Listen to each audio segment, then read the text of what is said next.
Good morning. On behalf of our family, I want to thank all of you for joining us here today. Over the past few days, we have mourned together the loss of one of Georgia's finest public servants. Our family has mourned the loss of our patriarch and beloved Pawpaw. I knew Zell Miller as his grandson, but our relationship went deeper than the normal bounds of that familial relationship. He was a mentor to me both personally and professionally. I gained more wisdom and knowledge from Zell Miller than any other person I encountered in life. A lot has been said these past few days about the legacy and public service he leaves behind. No doubt we will hear more about this legacy in the days, months, and even years ahead. But this morning, I want to focus on the individual, and I want to share the source of his great public and personal legacy. Zell was a teacher at heart. That title meant more to him than any other he obtained throughout his career.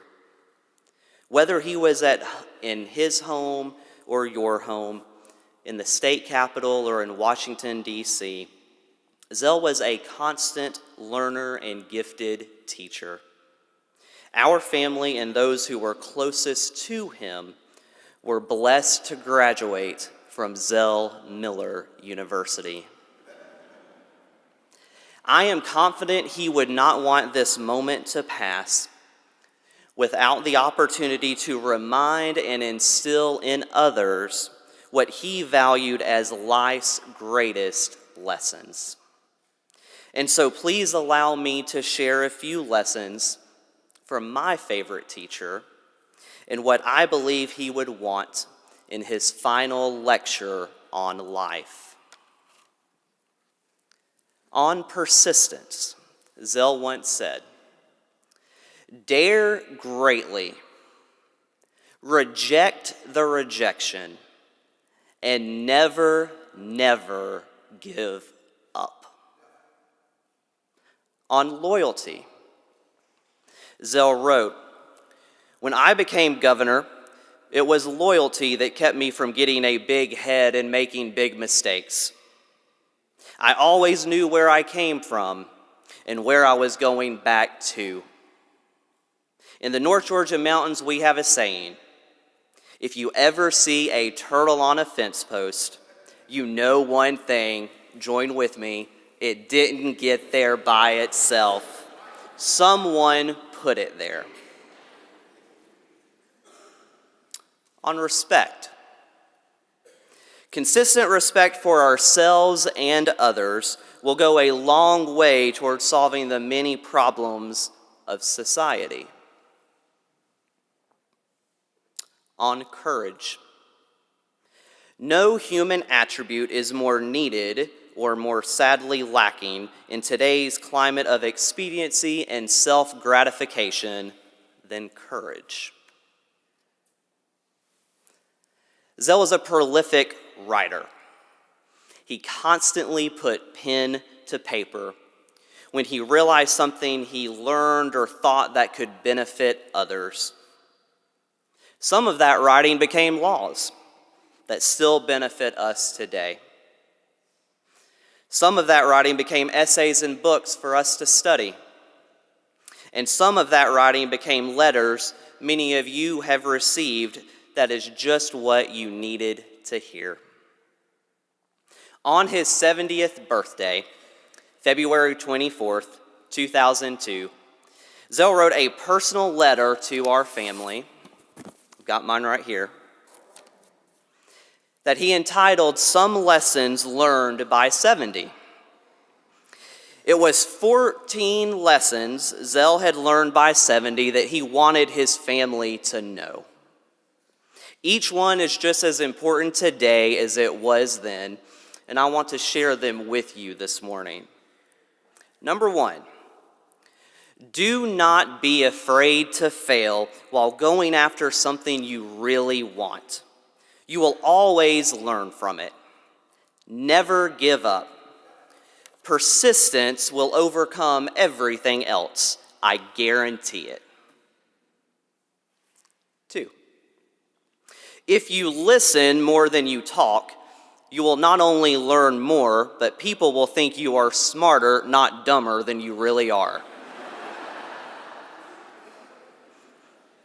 Number 3, for every action, there is a consequence. Always. It can be a good consequence or a bad one, but it will come just as sure as the night follows the day. 4, use frequently the words, I'm sorry, thank you, and I love you. 5, being on time will be noted and will impress people. Being late is a very rude thing to do. It says to other people, my time is more important than your time. A person who is always late is a selfish person. Mark it down. Number 6, being mentally tough will help you more in life than being physically tough. 7, whiners are terrible people to be around. Don't be one. Ask yourself from time to time, am I whining too much? Blaming others for your own misfortune is the same thing and just as bad. Number 8, notice and appreciate what makes your heart leap up. If nothing does, examine your life because something is missing. Number 9, search for your niche.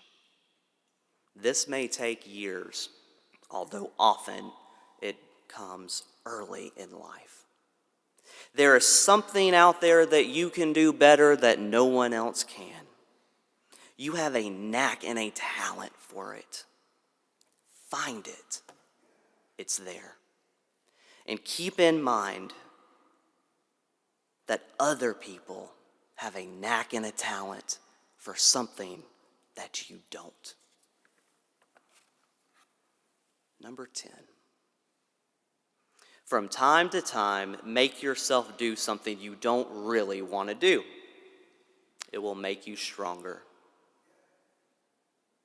11, smoking will shorten your life. I've seen too many loved ones die because of it. 12, family and home are important. One should know where he came from and who suffered or sacrificed to get us where we are.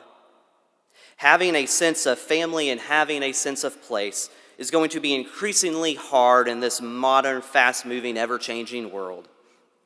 But if you do, it will bring you comfort and stability. 13, those who teach lessons are not smart or know everything. They've just lived a long time. 14, keep a good sense of humor and laugh at yourself more than you do others.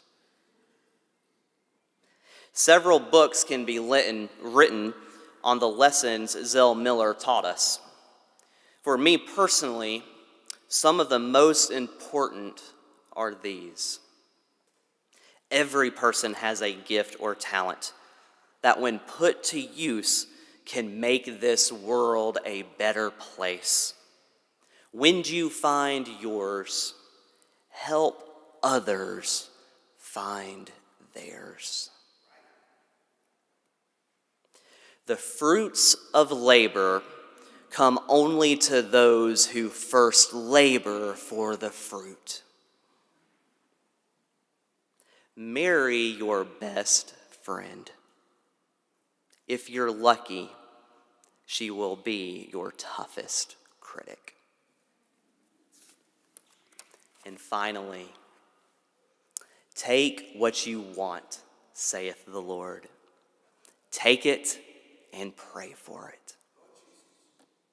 This is by far the creed and the philosophy in which Zell Miller lived his life.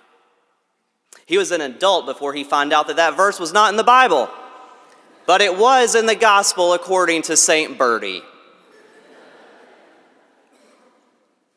In high school, and even when I was a student at Young Harris College, my grandparents and I would regularly attend Sharp Memorial United Methodist Church together. And afterwards, we would always have Sunday lunch, usually in the dining hall at the college. That was our thing. That was our special time together.